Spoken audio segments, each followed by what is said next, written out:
Welcome to a new episode of The Career Changers. Our guest today is Romy Leonard, NLP Master Practitioner. Today, we are going to discuss how advanced NLP, like mental emotional release, timeline therapy, can create a new personal story in our careers and also for our personal realization. This healing process helps to change the programming that comes from some point in our lives or as genealogical rules and patterns. Hi, Romy. Thank you so much for joining us. Hello, Lisa. How are you? Thank you so much for having me. Oh, I'm great. Thank you. And I'm really excited because we're going to talk about a topic that is pretty much unspoken out there. Yeah, it's true. But first of all, let's start with your career. What was your dream job when you were a child? My dream job when I was a child was to rescue all the street dogs and cats in the world. Oh, that's super sweet. And now I actually volunteer with a rescue and I do foster a few animals a year if I can. That's great that in some ways you managed to realize that dream. And Yeah. what was your relationship with school and what did you decide to study while you were growing up? School. I love school. I am a big nerd. I love learning. If I could honestly, I think that in hindsight, if I could be a researcher or if I could get paid to learn, that would be my ideal situation. I did not finish my major, which was international conflict analysis and resolution, because I decided to go into entrepreneurship first, or instead, rather. And then that took me into entrepreneurship in hospitality. Yeah. Mm. So, how did you start your professional life, or better, what was your first job? My first job was scooping ice cream at a place called Friendly's. I was like 14. And the Yeah. majority of us, we had to start from the more Yeah. simple jobs. And so I guess you had a career after that, but how and when did you become a master practitioner in NLP? I was consulting at that point. I was consulting small business owners, country clubs, hotels on their hospitality services and strategies. And as I was working with that and in my own journey of entrepreneurship, as you obviously might know, entrepreneurship is a huge personal development journey. You cannot get away from it. And in that, I became a client of somebody who was doing NLP. And I was a client doing MER, mental emotional release. And that really was what shifted things for me. Aside from the fact that there were a few things in my business that I really wanted to change in terms of my lifestyle, the reason why I got into entrepreneurship in the first place was for me to design a lot of my life, the things that I wanted in my life and things that I did not want in my life. So those were more personal preferences. But in the sense of moving into coaching, NLP practitioner, and consulting, that first shift was being a client. And then I started getting my certifications, first in coaching with Gina DeBee, and then going into NLP. My first NLP training was with Kara Rice. She has a program called Mind Surgery Method. I am a mentor coach there. So I help and assist her with all the coaches learning how to do NLP and audit people's techniques and mentor, etc. So just evolved from there. Mm. So you mentioned many acronyms and probably Sorry. me and no, I'm just saying it's okay. Some people may Yeah. know everything, but I'm not one of them. And maybe our listeners too would like to understand more. So can we start by defining what actually is MER, mental emotional release? And also how it differs from traditional NLP techniques that maybe people may be more familiar with. Yeah. So MER is an NLP technique. NLP starts for neuro linguistic programming. It is basically a big study, like a compendium, if you will, of what makes people successful. So what are the techniques and what are the routes and mindsets and all the things that have made people successful, and the people who help people, what have they done successfully to help people successfully. So all those NLP techniques are handpicked and have been selected from the studies of people who are doing amazing things. For example, we borrow some stuff from internal family systems in terms of talking about internal parts. So it's a huge study. And within the techniques, we have mental emotional release, which is a version of timeline therapy. And timeline therapy is based on the concept that all of our information, all the data in our minds, all the memories are stored on a timeline. So they don't just exist floating. Everything is stored on a timeline, and you can, and that is one of the ways that our brain learns. And so we can learn how to edit some things by working with the information along our timelines, if that makes sense. Mm. So our personal narratives often shape our experiences, and I guess this is the type of work that you also do with NLP. How does mental emotional release help individuals rewrite their stories, especially in the context of their careers? But of course, this can be applied to any aspect of our lives. Yeah.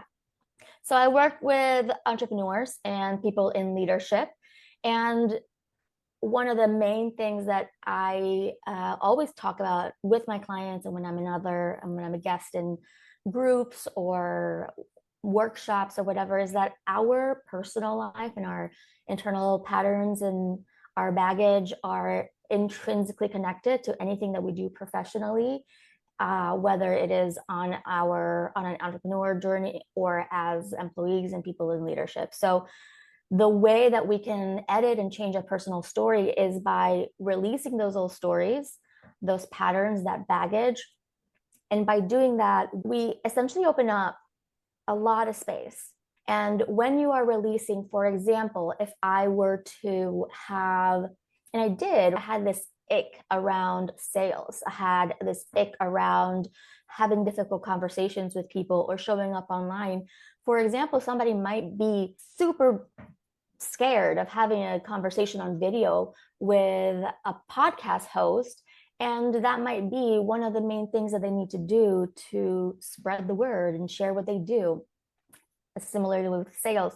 So if you release those things, for example, beliefs or baggage or change values, are specifically blocking those things. Imagine the things that if you have an aversion to sales that says like sales is icky or salespeople are bad, if you no longer have that script in your internal programming, then the space is there for you to just create whatever it is that you want in terms of sales or in terms of public speaking, in terms of showing up, in terms of whatever it is that you're working on. Mm. So based on what you just said, each of us can think of some of our limiting beliefs and what is holding us back. What are some simple steps that we can take to recognize first and then challenge our own self-imposed limitation? I love this question. I have created my own method, and I feel like I have incredible results with my clients. And one of my favorite things to do when I'm sharing this on a workshop basis or on a podcast or something like that is giving you those clues to examine those spaces, because you might not be able to work with a practitioner at the moment, but it is easy enough for us to go in and say, okay, where are the blocks? So one of the main, it's super basic for me to ask, if I were to ask you, okay, so what are your blocks? And you could be like, I have a block in this, or have a block in blah, blah, blah. And a lot of it, you have to allow yourself to almost stream of consciousness reply to things. Sometimes it's easier for people to do it on a journal. Sometimes it's people to have a conversation with themselves. So if I were to have a conversation with myself, I'd be like, okay, Romy, what are your blocks? Or if I'm not selling, or if I'm not marketing, or if I'm not able to change or if I'm stuck writing a resume, or if I'm stuck writing a pitch. Okay, Romy, where are you stuck and why? And if no answer comes, I stick with it, right? You just stick with it and ask that question, and then the answer will come in stream of consciousness. Ask yourself, where is that block? Because sometimes the word is important. I don't necessarily use the word block because it's not in my language particularly. Another way to examine that is to ask yourself, or to catch yourself whenever you're saying, yeah, but. Right? When someone's, you know what a good idea would be, or it's useful to blah, blah, blah, or someone's saying something expansive or giving an idea, and you say, but yeah, but that right there is a belief that you might hold in that sense. And so that's your problem with that. And sometimes we don't realize we're literally saying those things out loud, and we feel like we don't know where these blocks are. They're there and we're speaking them out loud. And then the way to question them is to actually just go in and question, is it true? Mm-hmm. Is it true that is a problem? Is it true that it's not possible? Is it true? Or where did I hear it? Where did that come from? Who says? Everybody, blah, blah, blah. Everybody? Really? So let's examine, let's start questioning what we're saying and where did it come from? Because a lot of times those things aren't even ours, right? That baggage, those beliefs, they're not even ours. Yes. So those are great ways to start questioning those beliefs. Mm-hmm.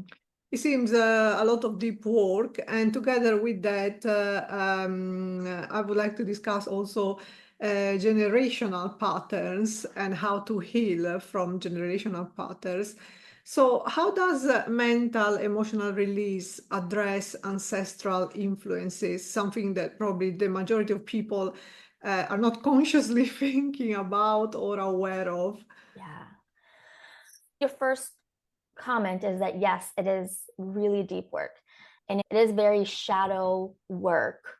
In the sense of ancestral or generational things, we all carry and it's not even that esoteric. Like, we carry that information in our bodies. We carry that information even just as storytellers, right? I remember my grandmother saying things to me about, she's just teaching me about life, but it might be things about the world, business, other countries, people, men, whatever, women, friendship. And those things are things that she learned from her parents and her grandparents. And all those things were our compendium of, our collection of all those beliefs and all that information. And in NLP, with on the timeline, your timeline doesn't just start the day you were born. The timeline actually even starts before you were born. Your timeline goes into you being in the womb. Your timeline goes into your parents' lives, and etc. So when we are doing MER and the process of MER, mental emotional release, one of the main questions that we ask is we want to know, when was the first event? MER is, sorry, I'm going to pause right there. I'm going to explain that MER is based on the concept of a gestalt, which is an accumulation of things. So along your timeline, a problem, let's call it, let's say insecurity around money. That is not just tied to one event in your timeline. That is going to be, it will have started as a seed at some point, and then it will have been confirmed over and over and over throughout your timeline, throughout your life, or maybe even before, to calcify basically those beliefs or those emotional patterns, those triggers, etc. So we ask, what was the first event? Which, when disconnected, will cause this problem to disappear? And if you were to know, was it before, during, or after your birth? And so when we started examining when the first event started, we have to go and find the first event, so then we release the rest of them. And many times my clients will go, and it's really just what comes out, because it's not a conscious process. When we're doing this process, we're speaking with unconscious mind. We're not speaking with conscious mind. And so unconscious mind has the information and the access to all that information and all that data. And it may not show you images because you weren't there 3 generations ago, but it has the information and things will come out. And a lot of times with my clients, when they go into generational first events, for example, we're not examining, okay, what happened? It's not a rehashing of things.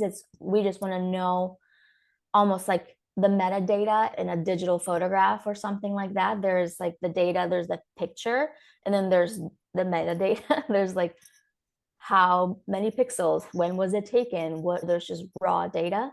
And so your unconscious mind actually holds on to that and has access to that raw data. And my clients have gone into generational things, clients with Jewish ancestry, and the things that they have cleared, without going into, I don't want to get too deep into like all the generational things, but people whose ancestors, parents, grandparents, and even before had wild stories. Today in modern world, we're not that far away from really wild stories and crazy pains and hurts and things that have marked humans in such deep ways that how could they not affect us today and how we run our lives. And it is almost impossible to ignore the fact that people's ancestors were enslaved people, or people's ancestors were mail order brides, or people's ancestors were in wars. And all those things are part of that story. And so when we don't have to necessarily explore the story, and that's why I love NLP and specifically MER, mental emotional release, so much, is because it's not like in therapy, we're not going in and exploring the story. We're going in and editing we're examining the raw data and editing the meaning of it with different techniques. And so if we edit the meaning of something, you release or you edit and change the charge of it. So if you're no longer charged by it, for example, if something no longer triggers me strongly, then I can do things very differently. I can handle myself very differently in situations that normally or before I would have been completely triggered by, or just taken out by and gone into a spin cycle about, because I could not handle it very well. And that was my first experience as a client.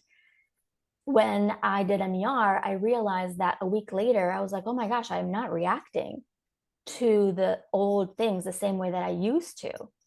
It was mind blowing. It was literally, I was like, what happened to my brain? I am not angry about this at all. And normally I'll be freaking out. That's very fascinating. And so let's talk about integration into daily life once someone has gone through this process. First of all, they need to elaborate a little bit all the amount of information maybe they get, but also how they can then integrate their newfound insights and perspective into their daily routines. Are there any practices or rituals that reinforce the positive changes brought by MER? I think that's a great question. That is something, there's 2 parts to my answer for this that I would say. One is one of the more difficult things that as humans, I think we just want the solution to things, and the cleanup that we're talking about with MER, for example, or with any other NLP technique like parts integration or submodality changes and things like that is a cleanup. But we have to go, like you said, integrate that into our lives. And a lot of it is literally just taking action. So one of the first things that we can do is, there's a vision of us in the future that we have of ourselves that is pre-change work, pre-cleanup. And that comes through a different filter. We're in pain about our self-image, so we want to project into the future and we want to look better or differently or act differently or whatever it is. And every single time I've noticed that every single client after we do this release work, those desires, those visions for their lives change. And so after you do release work, after you're examining these things and you're releasing these beliefs and doing some change work, like internal change work, it's important to look at the future and create what in NLP we call an avatar, for example, which is that future version of ourselves. So that future version of yourself, who is that person? What does it do? What are their successes? And have that very clear, like how will you know when you've gotten there? What will be your confirmation? Your point of confirmation will be like, oh my gosh, I did it. I'm here. I became this.